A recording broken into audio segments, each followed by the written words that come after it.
fucking shit! Fuck! You fucking cunts! Do you know who I am? No, we fucking don't! Do you know who Sir Hans Capon is? And his faithful companion Henry? If not, well, before you go throwing buckets of shit around, check out my review here of Kingdom Come Deliverance 2. A game I've played to the end, finished the main story, done loads of side quests, total playtime of about 140 hours. And here's what I thought of it, plus a few tips to get you along the way. If you haven't played the first game, I suggest that you do so. Not only is it absolutely brilliant, but Kingdom Come Deliverance 2 is a direct sequel.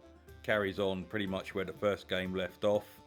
The story and the characters continue from the first one. There's some flashback scenes and a bit of catch-up plot exposition done by dialogue to get you in the loop if you haven't played the first game, but playing the first game is going to be really beneficial, both in terms of catching up on the story, the world, but also getting used to the game's systems.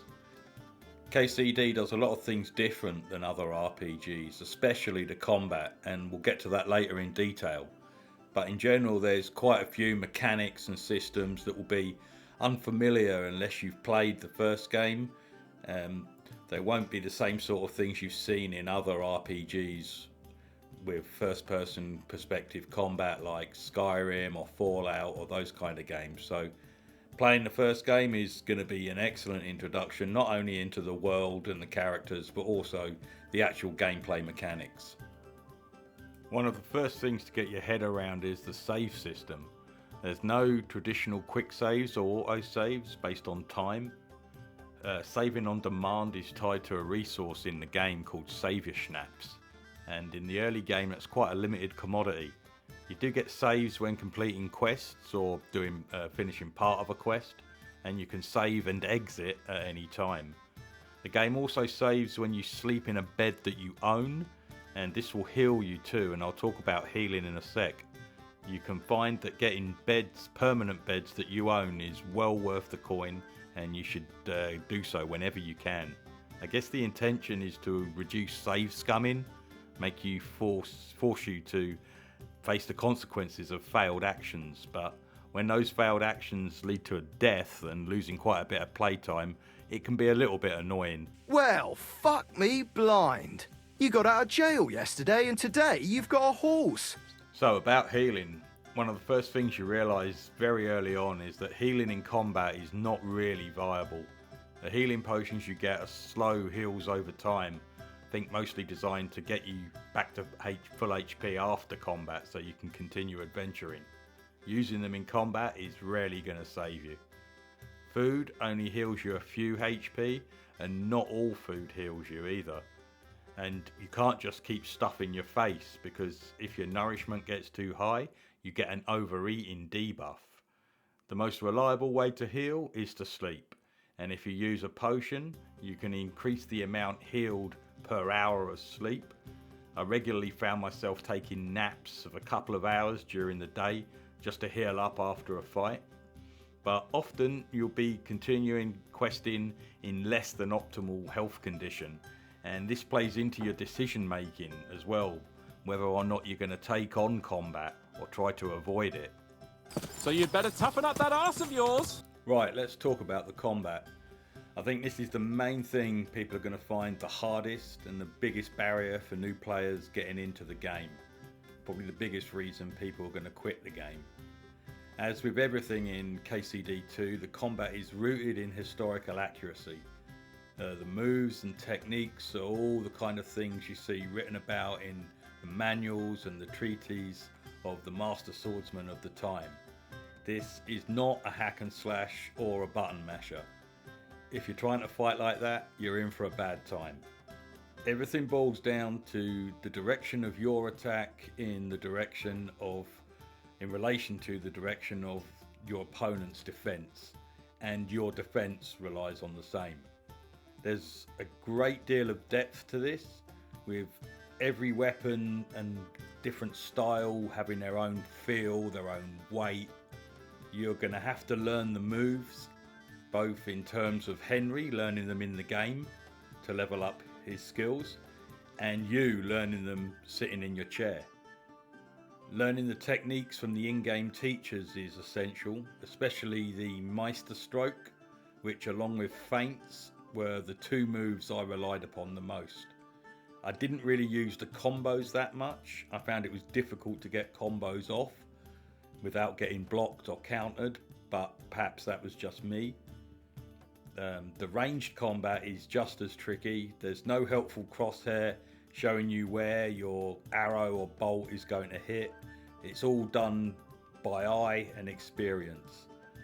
So you've got to use those archery contests that you find around the map to get your eye in. You're going to need to practice. Again, you're going to need to practice as Henry in the game to level up his skills, and you in real life to get good. You're yanking my pizzle. One way to avoid head-to-head battle is stealth. You can sneak around quite successfully once you've got the skills, but you need to be wearing the right gear. There's no artificial stealth meter to show you how detectable you are. It all comes down to the noise you're making and the visibility of what you're wearing, so don't go trying to sneak around in plate and chain. Once you are quiet, you can do quite a lot of damage in a camp of sleeping enemies or in the shops of snoozing townsfolk. I found camps that by day would be almost impossible fights against multiple enemies that by night become silent murder sprees. Maybe there's one guy on watch that you can sneak up behind, and then the rest of them sleeping in their tents, sleeping on their bedrolls. You just silently walk up to them, and you still need to perform a slight little stealth kill mini game. Not mini game, but you just have to attack at the right time once you get the prompt. Otherwise the guy will make some noise and alert the rest of his friends. But if you get it right, you can murder entire camps or inns of sleeping people without anyone being any the wiser. One of the things that shines in KCD is how natural and organic the world seems. The NPCs keep their own hours, their own routines. You won't find shops open at midnight. The NPCs won't often be where you usually find them because they've moved somewhere, they've walked off to have dinner, or they're sitting around a campfire just drinking. Lives are being lived in this world, whether you're around or not. It's the world and the narrative that drive this game, and it's a story that's incredibly well crafted. There are superb, memorable characters, brilliantly acted. The plot goes in some surprising and unexpected, at least for me, directions. There are long dialogue and cutscenes, but it's all meaningful, no filler.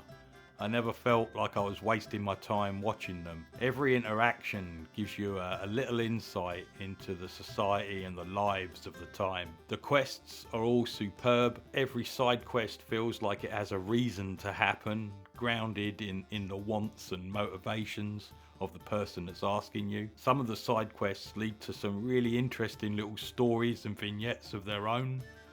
You can do as many or as few of them as you like, but in my opinion, it's the main story that's the star of the show. It's exciting, intelligent, full of drama, highs and lows. Not many other games have done a better job. This is right up there. Hey? Clear off, you whoreson! I'm not going to dwell too long on the crafting, the alchemy and the blacksmithing, except to say that it's no simple matter of just having the right ingredients and holding down a button to craft your item. You've got to have not only the right ingredients, you've got to be at the right location, an alchemy desk or a blacksmith. And for alchemy, you've got to have the herbs, you've got to put the herbs in the pot, you've got to boil them for the right time, you've got to grind them if you need to grind them. And how well you do, how many mistakes you've made along the way will be the result of a good or a bad potion at the end. Same with blacksmithing. Put the metal in the forge, heat the metal up, bang it with a hammer, and whether you've made any mistakes or not will determine the quality of the item at the end. The RPG and leveling system itself is fairly basic, pretty much just like the first game. You go up levels in your various I will say that some of your best investments of cash can be in learning skills, skill books and skill trainers. They're some of the best ways to actually get your skills leveled up fast. There are some cheesy ways as well I've seen in some videos which I wouldn't do, like walking around over encumbered just to level up your vitality, and just sneaking around like in circles in a private area just to level up your stealth. Yeah, you can do it, but it's cheese, and I would avoid it.